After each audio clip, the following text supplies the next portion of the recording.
So Marvin Harrison Jr. is overrated so far. If we mean by overrated that he hasn't lived up to expectations, then agree. I'll keep the my read is keep it, right? I'm keeping it right now. The last couple of games that I've seen this dude playing, exactly what I saw on film, and people try to disagree with me. The dude is lazy. You and I were literally in the trenches during this. I took those shots with you, brother, in trench warfare.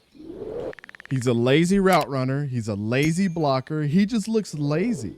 And he's too talented to be this lazy. He looks like he's not trying. Why does he look so pissed on that headshot? I don't know why. I'm just looking at it. He's nothing to fear right now. I mean, Cam Hart was putting the clamps on him last night and then called for stupid flags. Shout out to my boy Cam Hart. I was about to say, that's why I just looked at the camera like, yes. Yes, sir. Yes, sir. Yes, sir. But yeah, I think he's been overrated so far, for sure. And everything that I saw on film is just coming to light. You can't just like half-ass, man, in the NFL. And I felt like that was going to be the case. And his dad, I love Marvin Harrison Sr., man. That dude, he was a monster, bro. And the thing about him, he's not his son's height. He's not his son's weight. He doesn't have his son's intangibles when he played at Syracuse and at Indianapolis. He played larger than life with what he had. And that's what made him so good. And if I was his, I'm not saying that his dad never told him this, so I might be speaking out of turn, but I'm just saying, like, there's no way that you can be this way, Marv. When you got everything your dad had and more. Like, the Cardinals should be way better because of you. And my boy Michael Wilson is out. He's outshining you. This is crazy. I'm gonna keep it as well, although I will say it is very wishy-washy, just because, like, you know, we look at the first Bills game, you can see, like, oh, the potential touchdown of Marvin Harrison Jr. just wide open on the sideline, and Kyler Murray didn't see it. There's been a couple of times like that, yes, and then the next game, absolutely went off, had I forget how many touchdowns he had, but of week 2.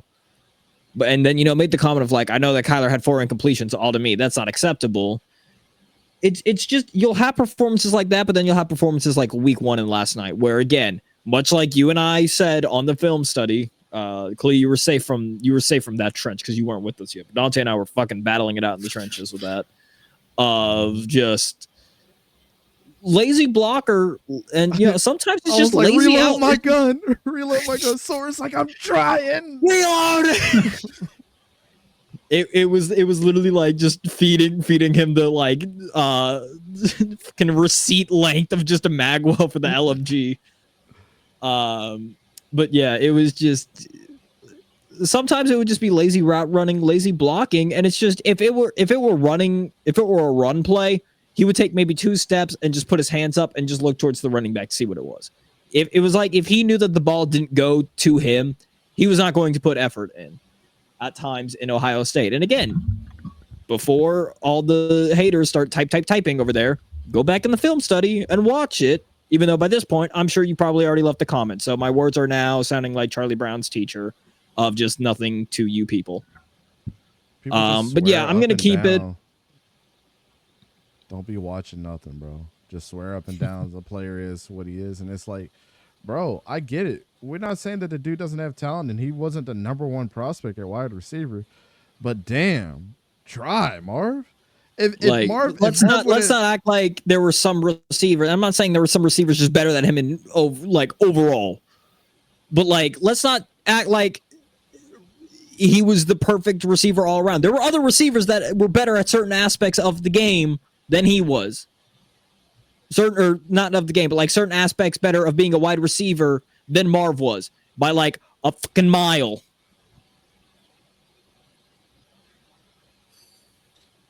What you think, Anywho, it just seems like a natural or a waste of natural talent.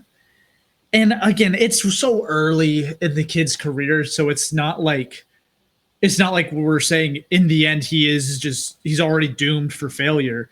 But I think at this point, right, it's especially when you're drafted this high, when you had the career in college that Well, you Brian had. Thomas Jr.'s performing better than him right now. But it's like the He's blowing that expectations out the are water. naturally going to be very high. You were drafted this high for a reason because of what you did in college, the production.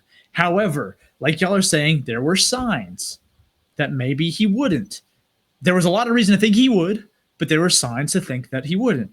And now we're here, and what are we seeing, right? You're seeing more of the warnings than the 𝗕𝘂𝘀𝗀𝗀𝗀 award winner last year, right? You're seeing more of the I don't like what I'm seeing here, rather than this guy was the best wide receiver in the class, and it wasn't even close. You're seeing more of the negatives than the positives from this. And yeah, let's watch this clip right here. Well, where is he? Is he the slot on the left? Yeah, I'll pull it out. Hold on 1 second. I also just want to say, in 2 games less and on a way worse team, Malik Neighbors is doing better than Marv right now.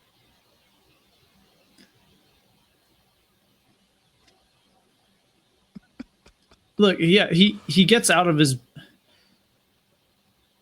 I mean, I guess first of all, There he is, right there in the bottom left.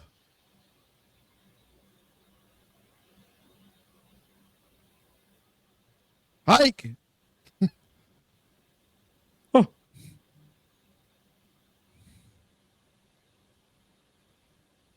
I mean, to me, this is just. Is this the rep right here that I'm looking for? this is a punt. Oh, that's the punt. Yeah. But either way it goes, man. Like you can scroll and watch through this game. And he's just not. I mean, those 2 reps alone, I just saw as soon as he got out of his break, which by the way, it was a terrible like stem of his route. Like it was pretty lazy.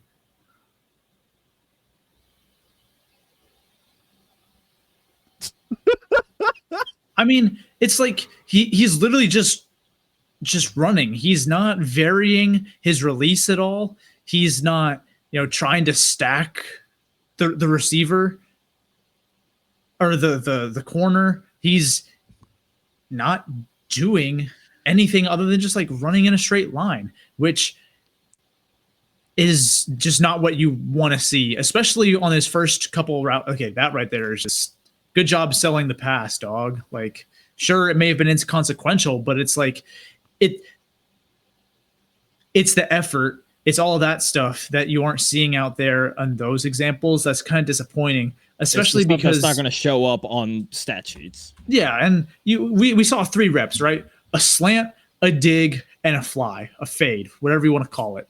The fade route, I kind of get it, right? Like you're not being pressed, right? So there's not much that you can do in your release. That you're not going to vary your release much there. But for the slant and the dig, there was nothing. It was just run like a very robotic, make a really weak cut inside. And then as soon as you make your cut, right? As soon as you make your stick of your route, you just stop. Like he immediately stops. And those are just the kind of things that like you don't want to see from any receiver, much less a first round receiver, much less a top 10 receiver, like receiver who's drafted in the top 10. Someone who was the 𝗕𝘂𝘀𝗀𝗀𝗀 award winner last year, hailed as one of the best wide receiver prospects in recent memory. And you see that, it's not a good sign. He's got plenty of time to turn it around. He's got plenty of time to work on it and get better. But at this current point in time, he has certainly not met expectations, and there is cause for concern. Yeah, I think the Cardinals just should be better overall on offense. But yeah, keep it, man. He's overrated so far. I hate to say that we saw this on film, but I was just the whole not going to the combine and just like avoiding it. Like, carve your own path, young man. I understand you want to listen to your dad, but like these experiences and like the competition between your peers makes you better because you don't know. You know what I'm saying? Like you don't know. You know who the people on your team are, and you played with some incredible teammates. But like you don't know what it's like to match up alongside a guy like Malik Neighbors and having that competition with them, or even somebody like Jermaine Burton. You know what I'm saying? I know we harp on his name, we still haven't seen him play, but like, damn, at least Jermaine Burton is. When we saw him in the preseason, dude was running like he was running away from the cops. You know what I'm saying? Like, just you can't do this at receiver, man. And then you have corners like Cam Hart that you came out of this class with, and he's destroying you the whole game. It's nasty work.